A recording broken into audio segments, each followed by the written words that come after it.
Hello, मैं रंजन। आज मैं आप लोगों के साथ एक नया टॉपिक शेयर करूंगा। अब तक मैंने जो भी डिटेल्स आप लोगों के साथ शेयर करे हैं वो सारी डिटेल्स मतलब इंडिया से दुबई और दुबई से सऊदी कैसे आना है उससे रिलेटेड था।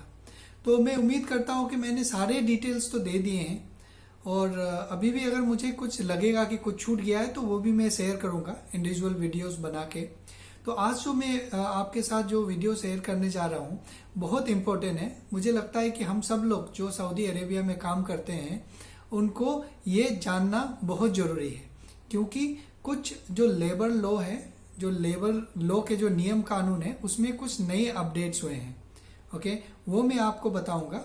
और जो लोग मेरे वीडियो पहली बार देख रहे हैं उनको मैं बता दूं कि ये वीडियो के अलावा भी मैंने लगभग 33 या 34 वीडियोस ऑलरेडी बना चुका है, जिसमें मैं इंडिया से दुबई और दुबई से सऊदी अरेबिया कैसे आना है वो मैंने बताया है। अगर आपको उससे रिलेटेड जानकारी चाहिए तो आप देख लीजिएगा। इस वीडियो के एंड में मैं वो उसका प्लेलिस्ट जो है उसका लिंक रख दूंगा, आप देख सकते हैं।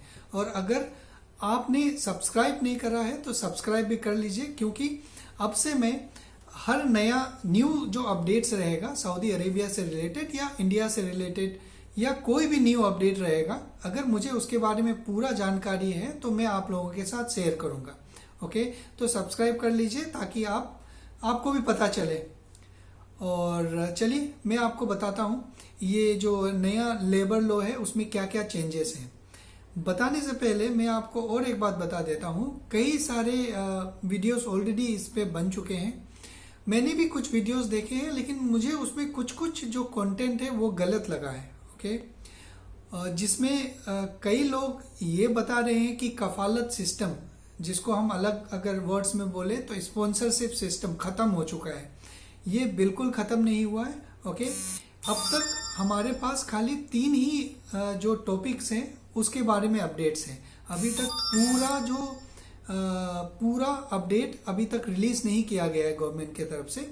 जो ये लॉ है वो 14 मार्च 2021 से लागू होगा। तो उम्मीद करते हैं कि जनवरी तक शायद पूरा जो डिटेल जो एक्सप्लेनेशन है इस लॉ के बारे में वो पता चल जाए। ओके, तो इस लॉ में बेसिकली 3 चीजें हैं जो बदले हैं। ओके, ये 3 चीज बताने से पहले मैं आपको एक्सप्लेन करूंगा कि अब क्या था लॉ और नया क्या हुआ है, ताकि हम लोगों को समझ में आए कि पुराना क्या था और उसमें बदलाव क्या किया गया है। ओके, तो चलिए मैं आपको बताता हूं कि पहला जो चेंजेस है उसमें ये है कि पहले जब हमें अगर जॉब चेंज करना रहता था, मान लीजिए मुझे किसी और एक कंपनी में जॉब मिल गया है, तो पहले क्या प्रोसेस था, या तो आप एग्जिट लीजिए, इंडिया जाइए, इंडिया में नया वीजा में फिर से आइए, वो कंपनी ज्वाइन कीजिए, ये एक था। और दूसरा क्या था कि अगर आपकी जो कंपनी जिसमें आप काम करते हैं वो आपका इकामा स्पॉन्सरशिप अगर ट्रांसफर करने के लिए तैयार हो जाता है नए कंपनी में, तो आप सीधा इंडिया बिना जाए आप यहीं सऊदी में रह के ही दूसरे कंपनी ज्वाइन कर सकते थे। और तीसरा क्या था, तीसरा ये था कि अगर आपका इकामा एक्सपायर हो गया है और आपका कंपनी या कफिल आपका रिन्यू नहीं कर रहा है, ओके, तो आप जैसे आपका आज इकामा एक्सपायर हुआ है, कल आप कोई भी न्यू कंपनी ज्वाइन कर सकते थे। ओके, ये था। अब इसमें क्या चेंज किया गया है, इसमें ये चेंज किया गया है कि अगर आपका कॉन्ट्रैक्ट खत्म हो गया है, मान लीजिए आज आपका कॉन्ट्रैक्ट खत्म हो गया है, तो कल आप कोई भी कंपनी में जाके ज्वाइन कर सकते हैं। उसके लिए जस्ट आपको एक गवर्नमेंट वेबसाइट में रजिस्ट्रेशन करना होगा।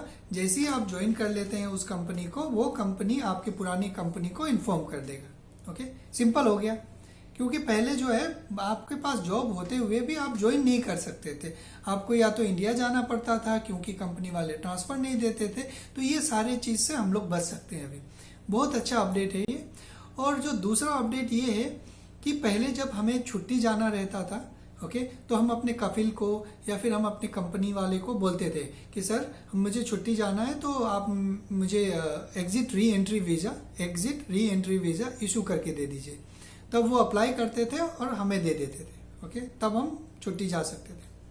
लेकिन अब क्या चेंजेस है इसमें, यह है कि जब भी आपको छुट्टी जाना है आप अपने आप से अपना exit re entry visa apply कर सकते हैं। बहुत सारे गवर्नमेंट पोर्टल्स हैं, उनमें से एक है अप्सर, और भी 2 पोर्टल है, उसमें आप जाके अपना वीज़ा अपने आप लगा सकते हैं एग्जिट री एंट्री का। ओके, और जैसे ही आपका वीज़ा इश्यू हो जाएगा वैसे ही गवर्नमेंट क्या करेगा, कंपनी को इन्फॉर्म कर देगा। ओके, तो इससे क्या है कि हम कंपनी वाले को बार बार कि मुझे एग्जिट री एंट्री वीज़ा लगा दो, ये इससे बच सकते हैं। हमें जब भी जाना है अपना अप्सर पे लॉगिन कीजिए और अपना वीज़ा लीजिए और अपना छुट्टी जाइए। ओके, और तीसरा लास्ट अपडेट जो है वो ये है कि पहले जब हमारे जो एम्प्लॉयमेंट कॉन्ट्रैक्ट है, किसी का 1 साल का होता है, किसी का 2 साल का होता है, अगर वो ख़त्म हो जाता है तो हम कंपनी को बोलते थे, तो company exit re entry visa लगाता, कंपनी एग्जिट वीज़ा लगा के, जिसको शायद क्रूज भी बोलते हैं, क्रूज, हाँ, एग्जिट वीज़ा लगा के आपको देते थे, तब आप इंडिया या अपने घर जाते थे। अब क्या है कि आपका जिस दिन कॉन्ट्रैक्ट खत्म हो गया उसके नेक्स्ट दिन आप अपना अफसर से अपना एग्जिट वीज़ा लेके जा सकते हैं, और जैसे ही आपका एग्जिट वीज़ा लग जाएगा जो गवर्नमेंट है वो कंपनी को इन्फॉर्म कर देगा। ओके, ये 3 ही अभी तक जो नए चेंजेस हैं जिनके बारे में बताया गया है। अब जैसे ही डिटेल जो डिस्क्रिप्शन इसका आएगा तो मैं फिर से आप लोगों के लिए एक डिटेल सा वीडियो बनाऊंगा जिसमें मैं एक्सप्लेन करूंगा हर एक पॉइंट को एक 1 बाय 1, ताकि हम लोग समझ पाए। ओके, ये बात दूसरे लोग नहीं समझ सकते या समझा सकते जो यहाँ पे नहीं है। मैं यहाँ पे जॉब करता हूँ तो मैं इसको अंतर बता सकता हूँ कि भाई ये पुराना था, ये नया है। ओके, तो ये एक नई अपडेट्स है। और हाँ, एक बात और बता दूं कि आप सोच रहे होंगे कि इसको अपडेट करने का क्या मकसद है। ओके, गवर्नमेंट का मकसद बहुत ही सिंपल सा है कि इसको अपडेट करने से क्या होगा कि ये जो कंपनी और एम्प्लॉयर, मतलब कंपनी और एम्प्लॉयर और कंपनी, जो भी बोल लीजिए, कंपनी और जो कंपनी में काम करने वाले लोग हैं, उनके जो बीच में जो डिस्प्यूट है, जो मतभेद है, जो तनाव है, वो कम हो जाएगा। ओके, काफी हद तक कम हो जाएगा और लोगों का प्रोडक्टिविटी बढ़ेगा, लोग आराम से काम कर पाएंगे, फ्री माइंड से काम कर पाएंगे। तो इसके लिए अपडेट किया गया है। ओके, तो चलिए अब तक के लिए इतना ही, और जैसे ही मेरे पास डिटेल होगा मैं डिटेल वीडियो बनाऊंगा आप लोगों के साथ। आप लोग सब्सक्राइब कर लीजिए। Okay, thank you very much, take care, bye bye.